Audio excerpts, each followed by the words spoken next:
तो आज हम ना बड़ा इंपॉर्टेंट चैप्टर है ये वाला, इनकम फ्रॉम कैपिटल गेन। इसका भी हम एक क्वेश्चन करते हैं, फिर इसके बाद इसका बेस बताऊंगा। पहले क्वेश्चन करेंगे।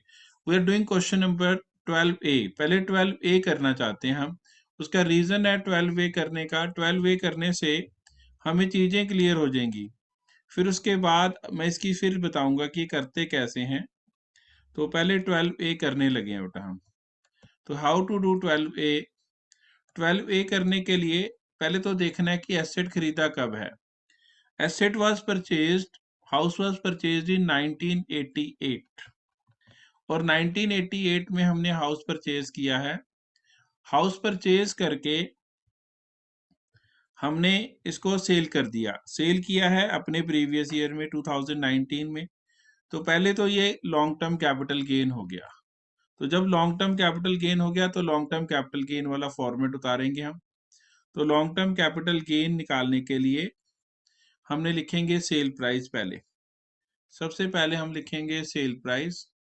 सबसे पहले ढूंढना है लॉन्ग टर्म है कि शॉर्ट टर्म है। जब आपको पता लग गया कि लॉन्ग टर्म है तो फिर लॉन्ग टर्म वाला फॉर्मूला लगाया। सबसे पहले उसमें सेल प्राइस लिखेंगे 28 लैक्स। ये लिख लिया 28 लैक्स। फिर लिखेंगे फेयर कॉस्ट ऑफ एक्विजिशन और फेयर मार्केट वैल्यू इन 1/4, क्योंकि 2001 से पहले का एसेट है तो यही वाला फॉर्मूला है, कॉस्ट ऑफ एक्विजिशन और fair market value on 1/4/2001 whichever is higher into 289 upon 100। तो ये हमारी जो कॉस्ट ऑफ एक्विजिशन है that was 1,50,000। Cost of acquisition is 1,50,000 और fair market value is 6,20,000 whichever is higher। तो 6,20,000 is higher। 6,20,000 into 289 upon 100। 6,20,000 into 289 upon 100, the value comes out to be 17 lakh minus 17 lakh 91,800। ये हमारी index cost of acquisition आ गई। There is no index cost of improvement, there is no selling expenses nil. तो we will lead to directly long term capital gain. Minus कर देंगे 28 लाख में से, तो it will be 10,08,200। Our long-term capital gain comes to be 10,08,200। यहां तक तो हमने पहले भी सीखा था, यहां तक कोई दिक्कत नहीं। इसके बाद देखें आपने, उसने लिखा है amount invested in purchase of another house. House बेचकर अगर आप नया रेजिडेंशियल हाउस खरीदते हैं तो आपको एक और एग्जम्पशन मिलेगी। कितने की एग्जम्पशन मिलेगी? जितना पैसा आपने लॉन्ग टर्म कैपिटल गेन में इन्वेस्ट किया है। आई रिपीट, रेजिडेंशियल हाउस बेचकर आपने एक नया रेजिडेंशियल हाउस खरीदना है तो आपको एग्जम्पशन मिलेगी। कितनी एग्जम्पशन मिलेगी? The exemption will be granted to you up to the amount invested in new residential house. तो ये हमारी एग्जम्पशन आ जाएगी, less exemption under section 54। these are very important exemptions। ये कब मिलती है? रेजिडेंशियल हाउस को बेचकर when you invest money in new residential house। Residential house sale करके जब आप न्यू रेजिडेंशियल हाउस में डालते हैं तो आपको ये एग्जम्पशन मिलेगी। और दिस इज कितनी मिलेगी? जितना पैसा आपने लॉन्ग टर्म कैपिटल गेन में लगाया है। तो ये एग्जाम्प्ट हो जाएगा 8 लाख। तो ये हमारी एग्जम्पशन मिल गई। तो जो हमारे पास अब बचेगा that is known as taxable LTCG, long term capital gain. तो taxable long term capital gain 208,200। Long term capital gain निकाल लेना है। लॉन्ग टर्म कैपिटल गेन निकाल कर फिर आपने उसमें से एग्जम्पशन देनी है।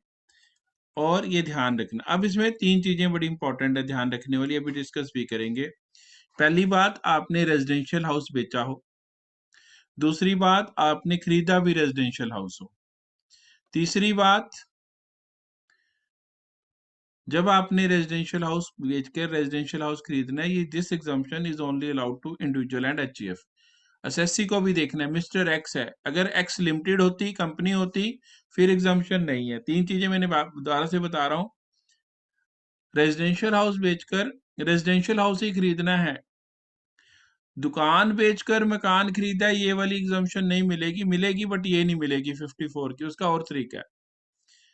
और अगर आपने कुछ और बेच दिया, कुछ और खरीद लिया, मकान बेचकर आपने कुछ और खरीद लिया, दुकान खरीद ली, फिर कोई एग्जम्पशन नहीं है। ये एग्जम्पशन तभी है जब रेजिडेंशियल हाउस बेचकर उसका पैसा न्यू रेजिडेंशियल हाउस में खरीदना है। दूसरी, जो नया मकान खरीदा है वो अपने पास रखना है 3 साल तक। मैं अभी एक्सप्लेन करता हूँ अभी डिटेल में। एक और हम बनाते हैं इसका छोटा सा वर्कआउट। देखो बेटा, ऐसे बना लेना आपने, इसके 8 कॉलम बना लेने बेटा। 8 कॉलम, 7 कॉलम, 8 कॉलम बनेंगे। अब पहले लिखना है अंडर सेक्शन, कौन सा सेक्शन लगेगा। दूसरा, एग्जम्पशन किसे मिलेगी, सेल क्या किया होना चाहिए, सेल। तीसरा, परचेज क्या करना है। फिर टाइम लिमिट है, उतने टाइम पीरियड में खरीदना है। फिर ये भी हो गया। फिर किसे अलाउड है, to whom it is allowed. Then amount of exemption कितनी मिलेगी।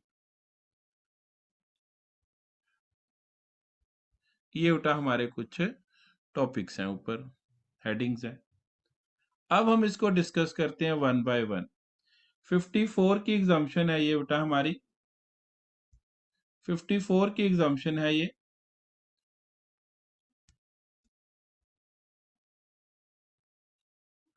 रेजिडेंशियल हाउस बेचकर न्यू रेजिडेंशियल हाउस खरीदना आपने। अब मेरे पास ऑप्शन है कि मैं नया मकान खरीद लूं या जमीन खरीदकर उसकी कंस्ट्रक्शन कर लूं। अगर तो मैं न्यू मकान खरीदना चाहता हूं, मकान खरीदना चाहता हूं, तो जो मकान खरीदना है उसके लिए टाइम पीरियड है 1 year before, 1 year before and 2 years after from the date of sale. 1 year before and 2 years after. और अगर कंस्ट्रक्शन करना चाहता हूं, within 3 years. To whom it is allowed, this exemption is allowed to individual and HUF। जगह नहीं है इसलिए ऊपर लिख दिया, कलर का फर्क है। अमाउंट ऑफ एग्जाम्पशन है होल अमाउंट इन्वेस्टेड, जितना पैसा इन्वेस्ट करोगे in purchase of new house, that is exempted from tax. I repeat, residential house बेचकर रेजिडेंशियल हाउस खरीदना है। अगर आप कंस्ट्रक्शन करना चाहते हो तो विद इन 3 ईयर्स कंस्ट्रक्शन करोगे। मैं आपको इसको भी एक्सप्लेन कर देता हूँ। आज की डेट देखें, आज डेट है 29 दिसंबर।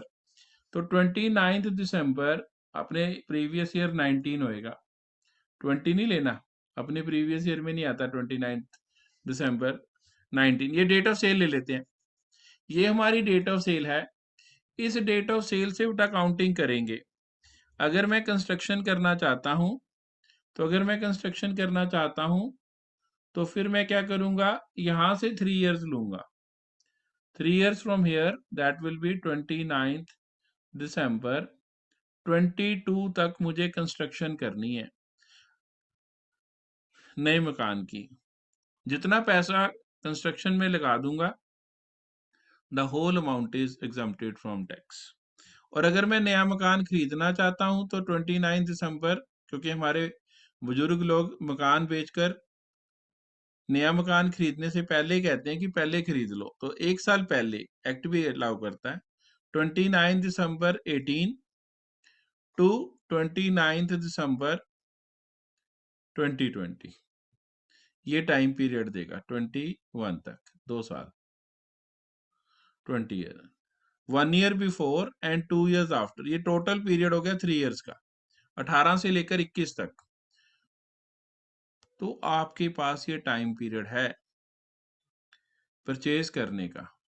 तो ये हमने अपना बना लेना है, इसका हमने फॉर्मेट बनाना है, अपनी अपनी कॉपी पे बनाएंगे सारे, और मैं भी बना रहा हूं आपके साथ एक बार फिर से।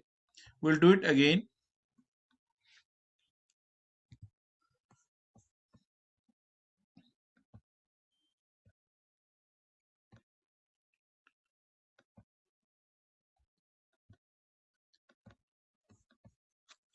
I'm going to share a new document with you people.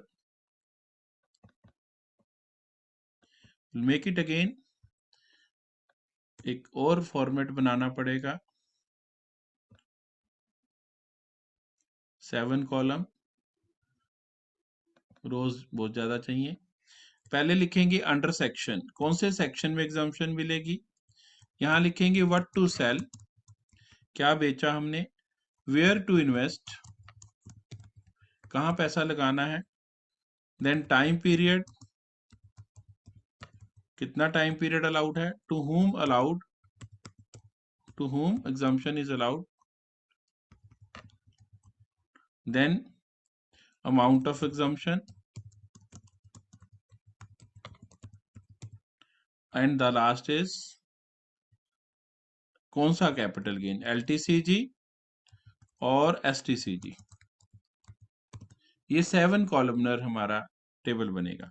सबसे पहले 54 की एग्जाम्पशन है, under section 54, what to sell, क्या बेचा जाए और क्या कहाँ इन्वेस्ट किया जाए, ये इस कॉलम की वो आएगी। Where to invest, what to sell, what to sell में हमारे पास है रेजिडेंशियल हाउस, रेजिडेंशियल हाउस बेचकर आपने न्यू रेजिडेंशियल हाउस खरीदना है।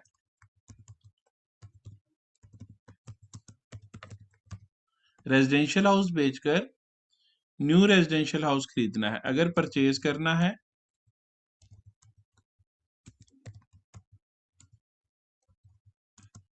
तो within a period of 3 years, 3 years, ये पूरा टेबल और भी आएंगे, from the date of sale चलता है, ये भी लिखेंगे। और अगर हम कंस्ट्रक्शन करना चाहते हैं तो construction should be 1 year before, 1 year before और 2 years after from the date of cell.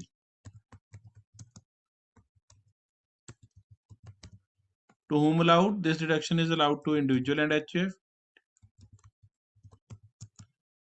और HUF, दोनों भी, दोनों तो हो ही नहीं सकते, अलग अलग होंगे SSC। Amount of exemption, whole amount invested in residential house is exempted from tax, new asset भी लिख सकते हैं। And exemption is only allowed for long term capital gain, short term capital gain की एग्जाम्पशन इसमें नहीं है। तो I repeat, दोबारा से सुने बेटा, रेजिडेंशियल हाउस बेचकर आपने एक न्यू रेजिडेंशियल हाउस खरीदना है। अगर आप न्यू रेजिडेंशियल हाउस खरीद लेते हैं या कंस्ट्रक्ट कर लेते हैं तो फिर आपको ये एग्जाम्पशन मिलेगी। कितनी मिलेगी, maximum up to the amount of new investments. तो अभी बेटा हमने क्या किया, और एक और ध्यान रखने वाली बात जो मैं बताने लगा हूं, इसी क्वेश्चन को वापस क्वेश्चन नंबर 12A पे आ जाते हैं। इसका लॉन्ग टर्म कैपिटल गेन था ये वाला अमाउंट 10,08,200। रेजिडेंशियल हाउस बेचकर आपने रेजिडेंशियल हाउस खरीदा, यस एग्जाम्पशन मिलेगी। जितना पैसा आपने न्यू रेजिडेंशियल हाउस में खरीद लगाया है एग्जाम्पशन मिलेगी। तो जो बेटा हमारे पास एग्जाम्पशन मिलेगी हमें, वो एग्जाम्पशन मिलती रहेगी। 8 लाख रुपए लगाया तो 8 लाख की एग्जाम्पशन मिल जानी थी, 9 लाख लगाता तो 9 लाख की एग्जाम्पशन मिल जानी है, 10 लाख रुपए लगाता तो 10 लाख रुपए की एग्जाम्पशन मिल जाती। लेकिन अगर 11 लाख रुपए लगा देता, ज्यादा लगा देता लॉन्ग टर्म कैपिटल गेन से, फिर एग्जाम्पशन उससे ज्यादा नहीं मिलेगी, subject to maximum of available long term capital gain, available long term capital gain से ज्यादा एग्जम्पशन नॉट अलाउड। जितना आपका ये available long term capital gain है उतनी ही एग्जम्पशन मिलेगी, उससे ज्यादा की एग्जम्पशन इज नॉट अलाउड। दूसरी बड़ी बात, ये पूरा जो टेबल चलेगा हमारा वो सेल डेट से काउंट होने हैं। जो भी टाइम पीरियड काउंट करना है डेट ऑफ ट्रांसफर से काउंट होना सारा कुछ। डेट ऑफ ट्रांसफर कहते हैं टेक्निकल लैंग्वेज में, अपनी सिंपल लैंग्वेज में कहें तो डेट ऑफ सेल से चलेगा। दूसरी बड़ी इंपॉर्टेंट बात जिसकी मैं बात करने लगा हूं, वेरी इंपॉर्टेंट, कि जो आपने नया एसेट खरीद लिया, रेजिडेंशियल हाउस बेचा, रेजिडेंशियल हाउस बेचकर फिर रेजिडेंशियल हाउस खरीद लिया, यस, जो न्यू रेजिडेंशियल हाउस खरीदा वो जितने भी एसेट आप खरीदोगे एग्जम्पशन लेने के लिए उन सब के लिए लॉक इन पीरियड है 3 इयर्स का। आप उस नए एसेट को 3 साल में नहीं बेच सकते। कोई कहे जी नहीं मैं तो बेच दूंगा जी, मेरे पास है control, yes you can sell, बेच लो। फिर जितनी एग्जम्पशन ये ली है 8 लाख रुपए की प्लस जितना कैपिटल गेन नए एसेट पे आएगा, both will be taxable in the year of sale. फिर बहुत ज्यादा टैक्स बनता है, इसलिए बेचना फीजेबल नहीं। मिनिमम पीरियड ऑफ 3 इयर्स आपका रखना मैंडेटरी है। कोई भी आपने एसेट नया खरीद लिया है, you should keep it locked for 3 years. अगर आप उसे पैसा के साथ बेच देंगे तो आपको एग्जम्पशन नहीं मिलेगी, एग्जम्पशन वापस विड्रॉ कर ली जाएगी।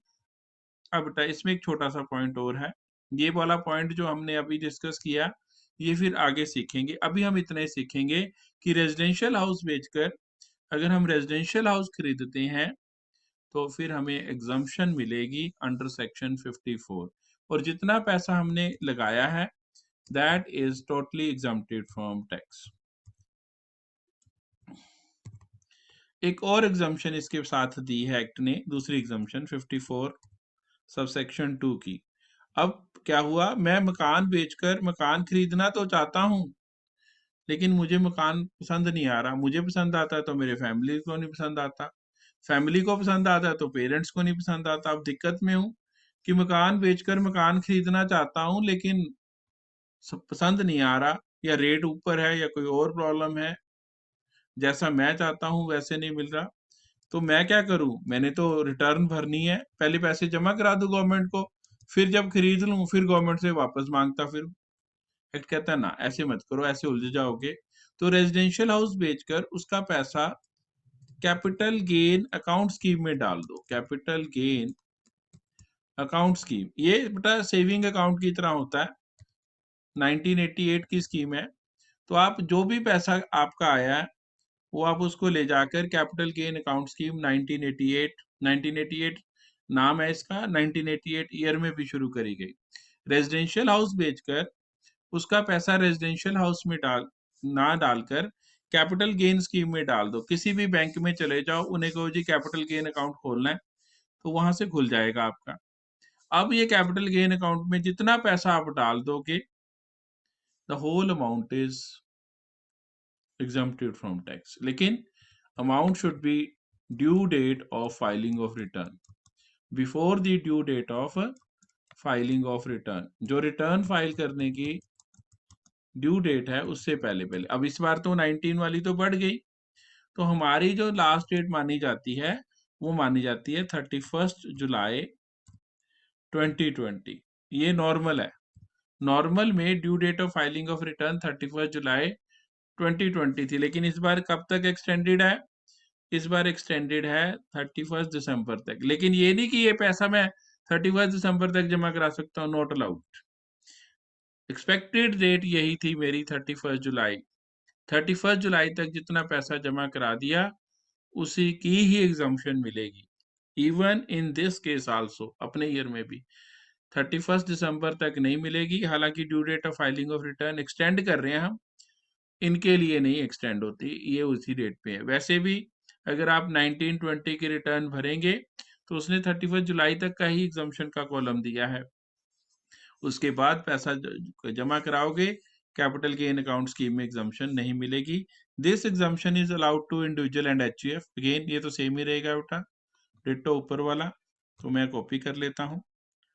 और कितना पैसा, जितना पैसा मैंने कैपिटल गेन अकाउंट स्कीम में होल अमाउंट इन्वेस्टेड, तो that is going to be exempted from tax. और ये अमाउंट वही एलटीसीजी का ही मिलेगा। तो this is about the exemption. आज हम सिर्फ दो चीजें सीखेंगे। आज का लेक्चर हमारा जो बेस्ड रहेगा, रेजिडेंशियल हाउस बेचकर आपने रेजिडेंशियल हाउस खरीदना है, जितना पैसा रेजिडेंशियल हाउस में लगा दिया, the whole amount is exempted from tax. Residential house बेचकर आपने रेजिडेंशियल हाउस की परचेज में पैसा लगाना है, जितना पैसा आपने रेजिडेंशियल हाउस की परचेज में लगा दिया, that is exempted from tax, subject to maximum of available long term capital gain. ये सीखना है। दूसरा, रेजिडेंशियल हाउस बेचकर उसका पैसा कैपिटल गेन अकाउंट स्कीम में लगा दिया, अलाउड है। Due date of filing of return तक लगा सकते हैं। इंडिविजुअल एंड एचयूएफ को एग्जाम्पशन है। और पूरे के पूरी जो हमारी एग्जाम्पशन है वो मिलेगी, full amount is exempted from tax, चाहे वो लॉन्ग टर्म कैपिटल गेन है, चाहे वो शॉर्ट टर्म कैपिटल गेन है। इसके लिए सिर्फ लॉन्ग टर्म है। तो ये हमें एग्जाम्पशन मिलती रहेगी, इसका हम फायदा उठाते रहेंगे जब तक मिलता रहेगा। और